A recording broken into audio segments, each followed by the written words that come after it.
Pinag-aralan na ng Philippine Institute of Volcanology and Seismology o PHIVOLCS ang fault na gumalaw sa Batangas. Sa tala ng ahensya, umabot na sa mahigit 2,000 ang aftershocks na naramdaman sa probinsya mula pa noong Martes. Ito ang balita ni Ray Pelayo. Wala pa sa mapa ng Philippine Institute of Volcanology and Seismology ang fault na gumalaw sa Batangas nitong nagdaang linggo.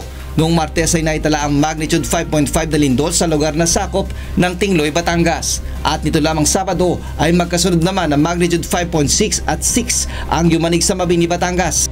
Sa loob ng 100 taon, ngayon lang nakaranas ng ganitong kalakas na lindol ang bayan ng Mabini. Ayon sa PHIVOLCS, ito ang unang pagkakataon na may naitalang ganito kalakas na lindol sa lalawigan. Kaninang alas 10 ng umaga, mahigit sa 2,100 na ang naitalang pagyanig mula pa noong April 4. Tinatawag nilang earthquake swarm ang magkakasunod na pagyanig sa parehong lugar.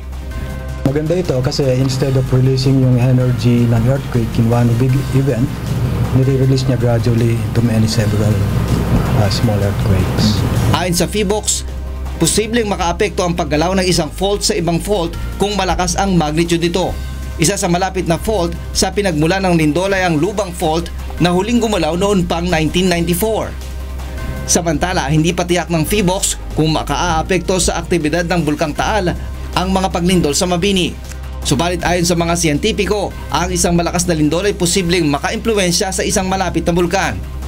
Maraming scientists ang naniniwala na kaya pumutok ang Pinatubo, maapektuhan yung magma chamber sa ilalim ng malakas na ground shaking.